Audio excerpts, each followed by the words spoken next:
Hey y'all, my name is Victoria Geske, and this is my classroom management PowerPoint presentation. To start off, I'm going to tell you about my philosophical beliefs. I was just kind of some more information. I just got into the program this semester, and um, as I've done field experiences, gone through a bunch of my classes, I'm already learning and really opening my eyes to experiences that are just kind of confirming beliefs and things that I've seen in the classroom. So to start off, I think we have to remember as teachers that all of our students do want to learn, um, no matter if they're fighting us or they're not wanting to cooperate. Um, that's where it's our job to figure out what our students are interested in, to help them figure out that course and that path of learning. As a teacher, it's our job to get to know our students. It's also our job to get to know our parents on relational levels, so we can figure out how we can help our students, because some of our students may have IEPs, some of our students may have ADD, ADHD, and some of our students may not. We're going to have students with multiple different academic levels, and really getting our parents involved, as I was talking about, and just having a relational level is really important, because parents are, whether students are inside of school or outside of the school, parents are a big support when it comes to students learning. And you're not going to always feel like you have parents on board, but it doesn't mean that they don't care about their child, that they don't love their child. So when students are in school, they're a big support, and when they're outside of school, it is also a really big support for the students.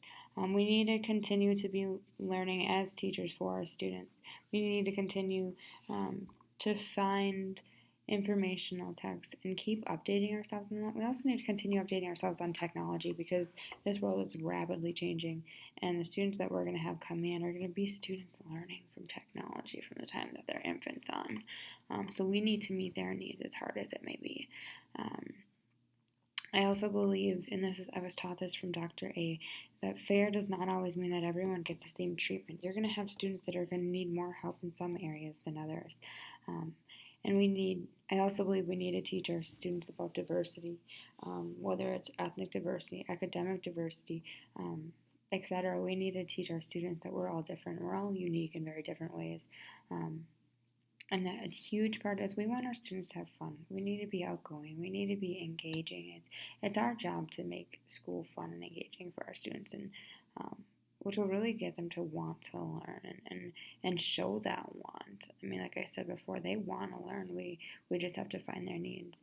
My last one is, I do believe that as a teacher, we need to have rules and consequences. It's not my primary focus, but I believe that we need it to help establish a classroom environment and a um, safe, respectful environment, which goes into my classroom rules. I really want to have an environment that teaches students to be independent, so they're ready to go in the morning. They're learning the schedule and how things are going to happen. They're learning responsibility, to teach them to be respectful, and the biggest thing then is also to be safe. But in doing this, I want to do it through like different activities, just to kind of remind the students throughout the day. But I also want my students to be able to do it with me. I want them to be the ones that come up with the rules that we write down, because as it was discussed on the panel, students are most likely going to come up with the points that you want.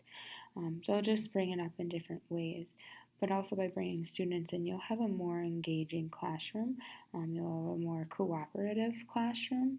And it will really help you with classroom management.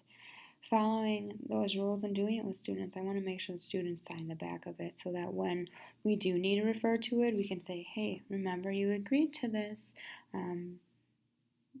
How can we do things differently? Or do you see something on here that maybe you're not following? And just continue implementing and turning back to those rules. So what rewards or incentives will I use? I am still kind of trying to figure out that process, and really just figure out what specifically I want to implement. There are multiple different ideas out there that I could implement and that I've been looking into. Some of them are the sticker system, reward cards, or coupons. Um, and a big one that I know I want to do is really learning how to reward my students with positive reinforcement, whether that be a piece of candy, tickets that they earn for good behavior to save up for a prize. Um, which kind of also falls under the reward cards. It can be like an encouragement card, or it can be something telling the student, like, hey, you get to use this when you want to, and it'll say you get a piece of candy, or you get to be the line leader today. One that I have seen so often, even in the classrooms growing up, in my classrooms, are the sticker system. However, in my first field experience, um, this year, I had talked to the teacher that I was working with, and she used to have the sticker system. However, it caused controversy, and the parents started to really feel like it was more like it was coming off as competition between students, and that's not what you wanted. She wanted it more as an encouragement, and so I really like the sticker system. However, it kind of makes me feel a little iffy on that one now. Um, how will I handle misbehavior?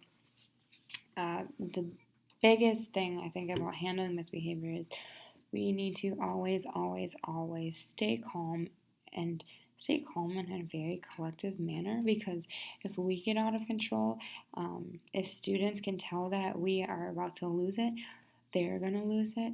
And sometimes, you know what, students are going to want to pick on us. They're going to want to push our buttons to see how far they can go. And so we really need to just kind of stay calm in situations and hold it together. I want to make sure that I'm catching situations, handling situations before they happen, and that may not be something that is so easy, but really just kind of paying attention and observing my students as I'm teaching them. And that also comes with getting to know them, as I talked about before, the relationship aspect. So the next point I have is have a hierarchy of warnings. What happens each time they don't listen? This is something that I got as we were working on our theorist papers. And this is something that was in the book, and I tried to remember it as best as I could. I think there was another one, but for example, the first time the student misbehaves, or they're not really wanting to listen, you can give them a warning. Second time, they'll go to the quiet corner or take a break corner to really get them to think about what's going on, and then following up with the student saying, okay, like, do you understand why you were put here? Because I believe as teachers, we need to clearly communicate with our students why they are having to do something, like go to a quiet corner. Or they're not going to understand it. They'll just continue doing that behavior over and over again. They won't learn anything from it. So the third one is send a note home to the parents and call home. And the fourth one would be really extreme, is sending them to the principal's office. And then finally, I would continue, like I had said before, about rules, doing our rules together, having students sign that sheet, referring them back to what they had signed and they had agreed upon, and really kind of just discussing what could we do differently, or what, like I said before, what do you notice that's on there that maybe does not, maybe is not how you are acting. So this one's a little repetitive, but what will I do if a child misbehaves, or where will they go?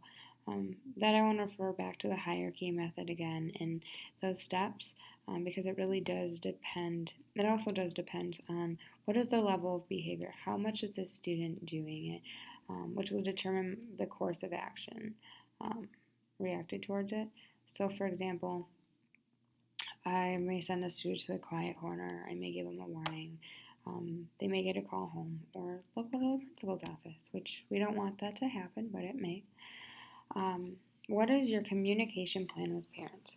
So something that I have noticed, and I think is really cool, is I watch teachers that I've been able to work with, or teachers that I know that have been working for a couple of years, or maybe for a while. is that because our society is so rapidly and continually changing,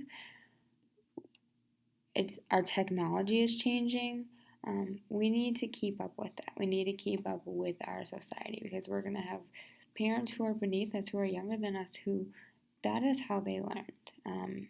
And unfortunately, our generation grew up with technology, but we're also kind of stuck in the middle of the transition.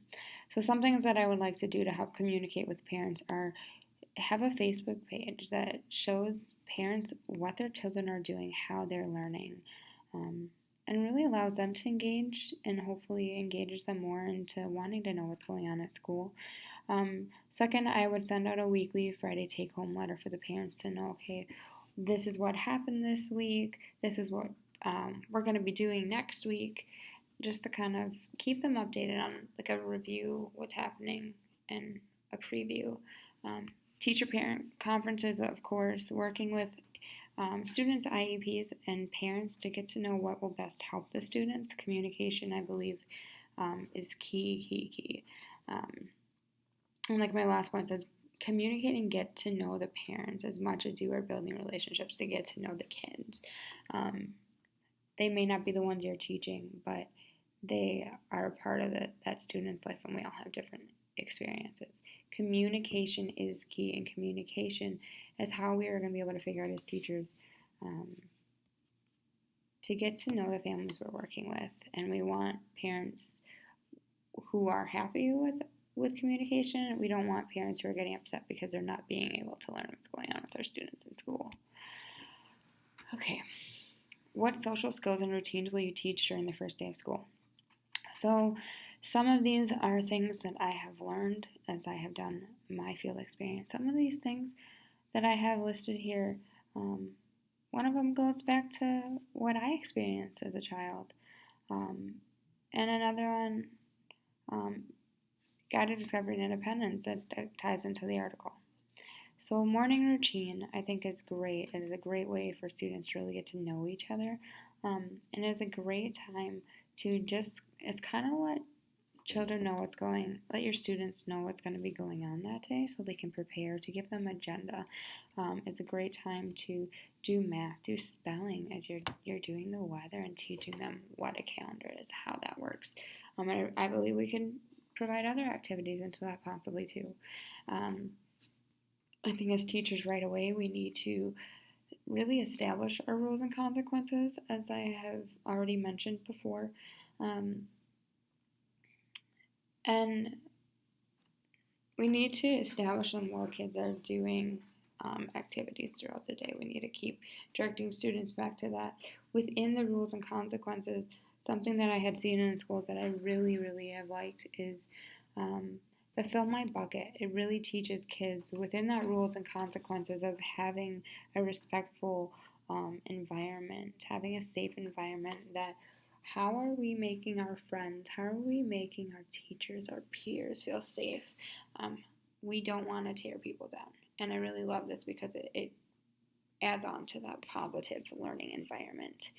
And on top of that, referring from what I had read in the article that I also really appreciated for these last two, is the 3 R's: reinforcing, reminding, and redirecting.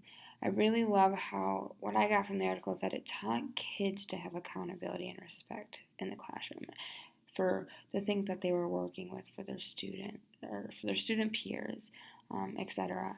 And the last thing that I would really like to implement eventually at the during the first 6 weeks, the first 6 weeks of class is guided discovery, to really teach our students how to be independent learners and reinforcing those 3 R's. What social skills and routines will you teach during the first days of school? So some of these I kind of have mentioned already. Morning meetings. I would love to do morning meetings. Greetings for students to really get to know each other throughout the school year and continue just kind of seeing what's going on in everyone's life, seeing what kind of things do they like to do. I want to make sure that students have break times because I've really learned how important it is for students as they are moving and their brains are better able to take in information and learn. Um, Another one that I really liked was the paradox, which I got from the reading article for 6 weeks, which really allowed the teacher to really work with. It allowed the teacher to work with students one on one at a table while students were off, maybe having playtime or doing other activities, but it allowed the teacher and the students to have this connection of, oh, the teacher's watching me, kind of, where they were establishing those 3 R's. And it taught students to have that independent character in them. And within that, I'd like to really build in doing have to and child initiation times where children can sit down and work on worksheets that they maybe have not gotten to do, and that'll provide me as a teacher to be able to go around the classroom, work with my students one on one, see what their needs are and how I can meet them. Reflect on power of words. Will you use language as a form of management? I said yes. I really believe in I worked at a camp about 2 years ago, and I really started to pay attention how students really do pay attention to what you say, what you do. They will copy you, they will look up to you. And so, how we respond to them in a situation, if we have a kind of negative tone to a positive reaction, it may not necessarily help them. But we need to react calmly and positively in all situations for students because our words will influence our students' behavior. It will influence how our students do academically in the classroom. Another big thing that I took from this article that made me think about is when and how our teachers say something, how it will affect our students. So kind of like what I had just said. We influence our students' futures. We influence who they become, how they continue growing in their schooling, etc. We influence how they work and play with other people as well. So we really need to continue to be positive, to have an inclusive environment for our students. And finally, how will you make your classroom an inclusive environment? Have positive feedback for your students. Continually giving them positive feedback. Talking about diversity, as I had mentioned before. Remembering that kids come from all different backgrounds. We all have a different story. We all have a different experience, and so we can't just assume something about students. We need to have greetings. We need to have brain breaks to allow students to get to know one another, allow students to know that they're not all the same. They're all a little bit different. I believe an inclusive classroom includes a no bullying policy and explaining to students what that no bullying policy is. What does this mean to have a no bullying policy? What does bullying look like? How does it feel? I want to use strategies that allow students to interact with each other while I'm teaching about different backgrounds. Maybe it's trying food, teaching about different traditions, and allow students to bring in different traditions if they follow different traditions or have different cultural backgrounds. I even want to teach about backgrounds that may not be in my classroom to really provide an inclusive, diverse classroom all around. Having a fair grading system is another technique I believe we should have. We need to make sure to see I need to make sure as a teacher to see what my cultural bias is. Where do I stand? Nobody likes to look at that, but I believe that as teachers, it is critical for us to make sure, okay, are we leaning more towards this culture or this culture? And how can I change that? How can I make sure that I'm not leaning in a bias that is unfair for my students? And finally, I want to have an area in my room that shows information about the students, that teaches students about one another, and that really includes them by making them feel like they're a part of an environment. All right, that is all that I have. Thanks for listening, and I can't wait to hear your feedback on this. Bye, guys.